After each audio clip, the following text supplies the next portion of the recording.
l'information, c'est aussi un outil qui va mettre à nu des pratiques de corruption, des pratiques de malversation, etc. Et du coup, quand on enquête sur l'extrême droite, on enquête aussi sur ces sujets-là. Et donc, en apportant de l'info sur la table, eh ben, on fragilise ces groupes d'une manière ou d'une autre.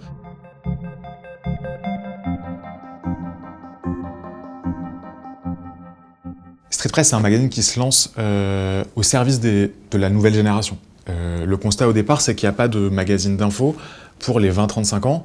Il y a plein de magazines d'entertainment ou de sites où on peut s'amuser autour de l'information, mais délivrer de l'enquête et faire du reportage de terrain à la hauteur des gens dont on parle, en réalité, il n'y a pas.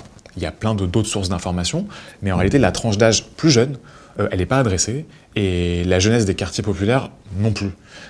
Du coup, c'est un média qui se crée au service de ce public-là. Quand on parle de l'extrême droite, c'est en premier les jeunes, les gens dans les quartiers populaires, les gens issus de minorités, qui sont en fait les premières victimes d'une prise de pouvoir de l'extrême droite. C'est pour ça qu'assez logiquement, en fait, Street Press arrive en plus avec cette brique-là, parce qu'on est vigilant sur ce sujet.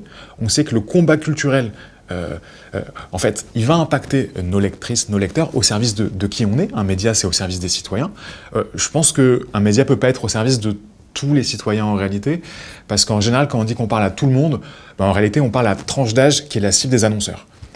Donc nous, assez humblement, on dit qu'on traite, pour Street Press, notre ligne éditoriale, c'est on s'adresse à un public jeune, en partie issu des quartiers populaires, et aussi, on sait qu'on traite que la France. C'est notre ligne éditoriale, on n'a pas les moyens d'une rédaction de 500 personnes, on est une vingtaine dans la rédac, et du coup, on traite l'actualité en France, les répercussions de sujets de société en France, et du coup, être au service de nos lectrices et nos lecteurs, c'est aussi anticiper ce qui peut leur arriver, le combat sur des questions d'identité, le combat sur des questions de démocratie, de liberté, de violence policière, de discrimination. On sait qu'une prise de pouvoir par l'extrême droite, ça va impacter nos lectrices et nos lecteurs.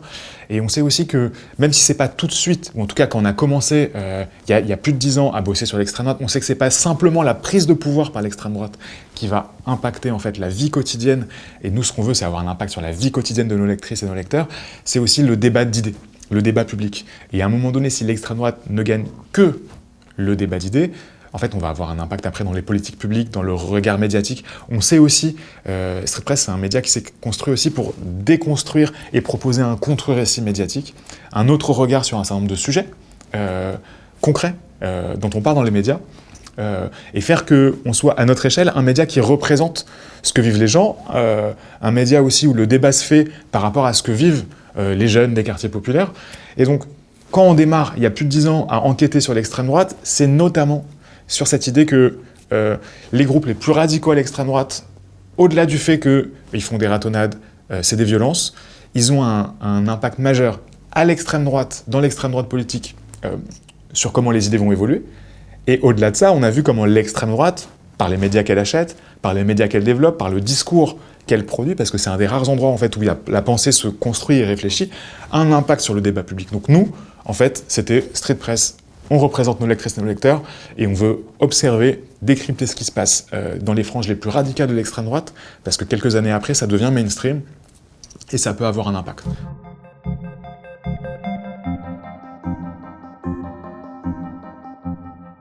Quand on lance FAF, notre newsletter, qui est un outil de veille et de décryptage de ce qui se passe à l'extrême droite, on se dit qu'il y a un vrai risque de prise de pouvoir par le Rassemblement national.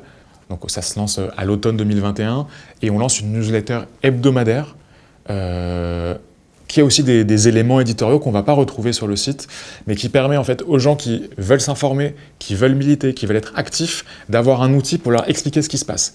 Dans plein de régions en France, on a moins accès à toutes les infos sur tous les groupes politiques, etc. Mais par contre, en fait, quand on gère un planning familial, quand on gère une association culturelle, quand on gère une ONG d'aide aux migrants, quand on gère tout simplement un lieu culturel qui va faire des projections de films, eh ben on peut être amené à être confronté à cette extrême droite-là parce qu'elle va vouloir boycotter le film, casser la vitrine du planning familial, empêcher les sous-populaires pour les migrants et plein d'autres choses. Et on ne sait pas forcément qui sont ces groupes, on n'a pas forcément les clés pour comprendre en fait qui on a en face. Et donc la logique de FAF, c'était de proposer un outil qui permette à tout un chacun qui veut suivre ces sujets-là, de comprendre, de décrypter, il y a aussi un autre enjeu, qui est que l'information, c'est aussi un outil qui va mettre à nu des pratiques de corruption, des pratiques de malversation, etc. Et du coup, quand on enquête sur l'extrême droite, on enquête aussi sur ces sujets-là. Et donc, en apportant de l'info sur la table, on fragilise ces groupes d'une manière ou d'une autre. C'est aussi des outils qui servent parfois à la justice pour s'emparer de dossiers, condamner des gens, condamner après des actions. Donc parfois, on a mis sur la table des sujets qui n'étaient pas à la connaissance des services de renseignement ou de la justice. Après, c'est libre à eux de s'en emparer ou pas, mais nous, on fait notre boulot d'enquête sur les groupes radicaux d'extrême droite. Et c'est important que ce soit fait parce que l'info, elle doit être publique et mise sur la table.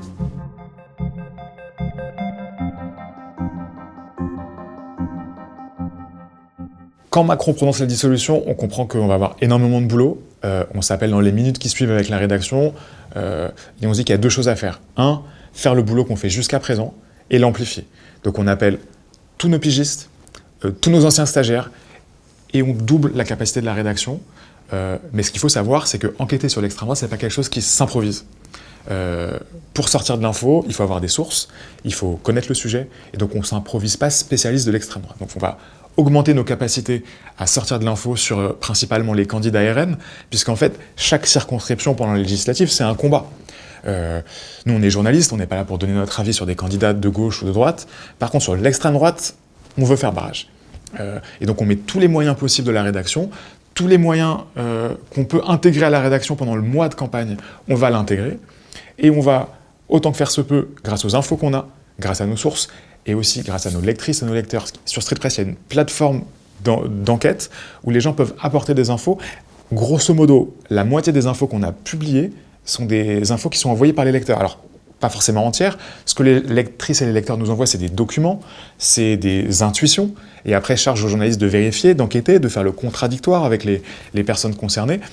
Mais du coup, tout ce boulot-là, grâce en fait à l'historique de Street Press de 10 ans d'enquête, et grâce à nos lectrices et nos lecteurs, c'est la capacité à sortir sur plus d'une soixantaine de candidats RN, ou de suppléants de candidats RN, des déclarations polémiques, des photos avec des casquettes nazies, des track records qui décrédibilisent les candidats, leur capacité à recueillir le suffrage. Donc, nous, ce qu'on fait, c'est publier ces informations-là. Après, charge aux lectrices, aux lecteurs, aux citoyennes, aux citoyens de s'en emparer. Charge aussi, et finalement, ça a impacté le débat public, aux médias mainstream qui ont moins la connaissance fine de ce sujet-là, de s'en emparer. Je pense qu'ils ont joué le jeu. Notre rôle, c'est de poser ces informations-là dans le débat public et qu'elles soient reprises le plus possible. Depuis le début de Street Press, en réalité, ça a été toujours ça. On va enquêter, on va mettre les infos sur le débat public, dans le débat public, et on espère que ça va l'irriguer. La deuxième chose qu'on s'est dite tout de suite après l'annonce de la dissolution, c'est qu'on ne pouvait pas jouer en solo. Du coup, la démarche a été d'aller appeler les médias indépendants, de bosser avec le Fonds pour une presse libre, et on a pu, en fait, en 7-8 jours, organiser un premier événement sur la place, des dizaines de milliers de personnes, des artistes, et le message qui est passé aux Françaises et aux Français, qu'il faut se mobiliser, que ce qui se passe n'est pas normal. Et je pense que dans le débat public, si on comprend que c'est pas normal, qu'il faut se mobiliser, on voit des gens qui se mobilisent, et bien aussi, à son échelle, après, on se mobilise, et ça donne plus de force dans la dynamique qu'on voulait créer dans la campagne des législatives. Et je pense que on peut toujours refaire le match, mais ce qui est certain, c'est que s'il n'y avait pas les structures comme le Fonds pour la presse libre, qui étaient là en place depuis des années, on n'aurait pas eu la capacité d'atteindre ce qu'on a atteint sur ces événements-là. De la même manière qu'enquêter sur l'extrême droite, on ne va pas s'improviser ça en 2 jours. Organiser un écosystème de médias indépendants qui sont capables de riposter, c'est pas quelque chose qui s'improvise aussi. Donc je pense que on va avoir des prochains combats contre l'extrême droite, c'est sûr et certain. Street Press jouera sa part, le Fonds pour une presse libre jouera sa part, et les médias indépendants le feront. C'est pas que le soutien aux médias indépendants, c'est pas juste une fois, c'est, je pense, un engagement sur la durée, et Street Press a besoin de ça à son échelle, le média indépendant, il y a une vingtaine de journalistes, les médias indépendants de manière générale, tous les renforcements que le FPL a apportés à Street Press ces dernières années, c'était sur des projets précis qui ont été soutenus, mais c'est aussi soutenir un écosystème qui sait se mettre en marche quand il y a besoin de se lever. C'est pour ça que je pense que le soutien à la presse indépendante au travers du FPL, c'est en fait, c'est la base si vous voulez que les médias indépendants continuent à jouer ce rôle-là de vigie dans les combats qui nous attendent.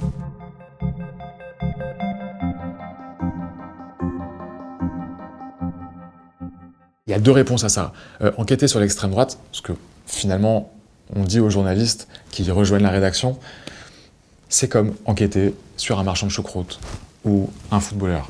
En réalité, on attend qu'on fasse le même boulot, qu'on les rencontre, les gens d'extrême droite, parce que c'est aussi des sources, qu'on soit à l'écoute des gens qui nous apportent des informations. Donc c'est faire son travail humblement, sur la durée. On n'est pas des justiciers, on est des journalistes.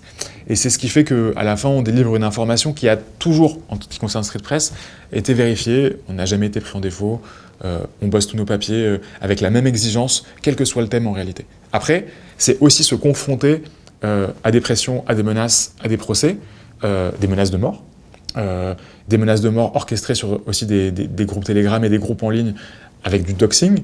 Donc c'est là où nous on fait aussi ce boulot-là de prévention, de faire en sorte que les informations personnelles des équipes soient les plus privées possibles. C'est beaucoup de procès. Alors des menaces des procès où les plaintes sont retirées, mais aussi des procès qui vont jusqu'au bout. Vous savez que on a beau publier des informations qui sont vraies, ça prémunit de rien. Et donc l'avalanche des procès, c'est un sujet qui fait beaucoup bosser les journalistes, puisque c'est du temps où on ne va pas enquêter, qui fait beaucoup bosser les rédacteurs en chef, puisque c'est aussi des présences aux audiences, et qui ont un coût, puisque un procès, c'est plusieurs milliers d'euros à chaque fois, puisqu'il y a des avocats qui doivent nous représenter. C'est de la pression. Après, moi, et je pense pour les équipes, ce qui apporte aussi beaucoup, on reçoit beaucoup de messages haineux, mais n'hésitez pas aussi à envoyer des messages pour dire ce que vous voyez de l'utilité du travail aux journalistes des médias que vous suivez, parce que on les lit aussi, et ça nous apporte aussi de la force. Les soutiens financiers nous apportent de la force, et parfois les messages, réellement. Pendant les législatives, on recevait des tombereaux de messages de haine, mais on recevait aussi des dizaines et des dizaines de messages par jour d'encouragement.